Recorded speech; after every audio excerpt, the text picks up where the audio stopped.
Field Marshal Arthur Wellesley, 1st Duke of Wellington KG, GCB, GCHPC, FRS, was an Anglo-Irish soldier and statesman, and one of the leading military and political figures of 19th-century Britain. His defeat of Napoleon at the Battle of Waterloo in 1815 put him in the top rank of Britain's military heroes. In 2002, he was number 15 in the BBC's poll of the 100 Greatest Britons. Wellesley was born in Dublin, belonging to the Protestant ascendancy in Ireland. He was commissioned as an ensign in the British Army in 1787, serving in Ireland as aide-de-camp to two successive Lords Lieutenant of Ireland. He was also elected as a Member of Parliament in the Irish House of Commons. He was a colonel by 1796, and saw action in the Netherlands and in India, where he fought in the Fourth Anglo-Mysore War at the Battle of Seringapatam. He was appointed governor of Seringapatam and Mysore in 1799 and, as a newly appointed major general, won a decisive victory over the Maratha Confederacy at the Battle of Assaye in 1803. Wellesley rose to prominence as a general during the Peninsular Campaign of the Napoleonic Wars, and was promoted to the rank of Field Marshal after leading the Allied forces to victory against the French at the Battle of Vittoria in 1813.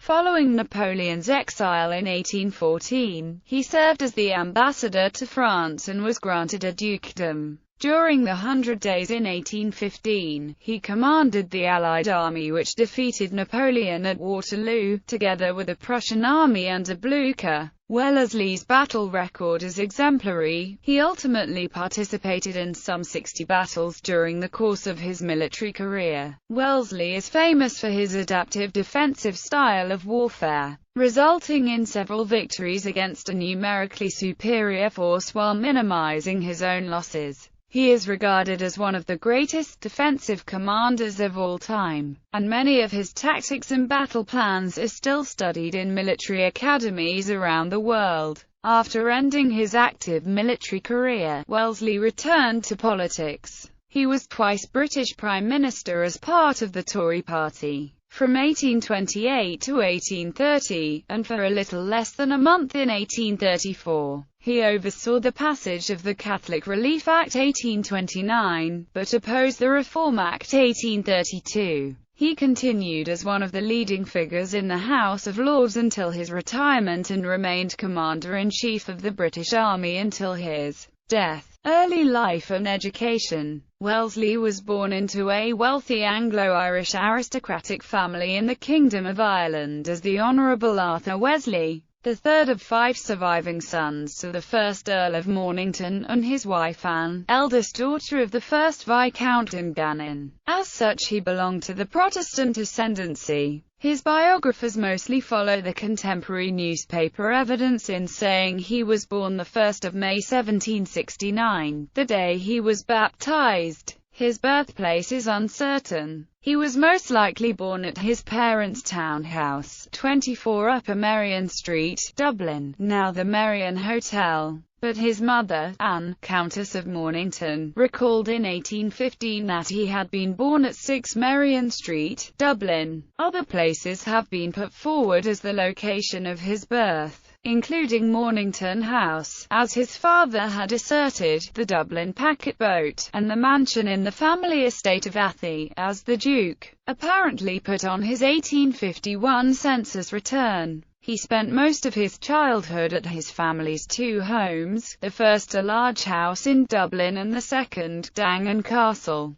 3 miles north of Summerhill on the Trim Road in County Meath. In 1781, Arthur's father died and his eldest brother Richard inherited his father's earldom. He went to the diocesan school in Trim when at Dangan, Mr. White's Academy when in Dublin, and Brown's School in Chelsea when in London. He then enrolled at Eton, where he studied from 1781 to 1784. His loneliness there caused him to hate it, and makes it highly unlikely that he actually said, "The Battle of Waterloo was won on the playing fields of Eton," a quote which is often attributed to him. Moreover, Eton had no playing fields at the time. In 1785, a lack of success at Eton, combined with a shortage of family funds due to his father's death, forced the young Wellesley and his mother to move to Brussels. Until his early 20s, Arthur showed little sign of distinction, and his mother grew increasingly concerned at his idleness, stating, "I don't know what I shall do with my awkward son Arthur." A year later, Arthur enrolled in the French Royal Academy of Equitation in Angers, where he progressed significantly, becoming a good horseman and learning French, which was later to prove very useful. Upon returning to England in late 1786, he astonished his mother with his improvement.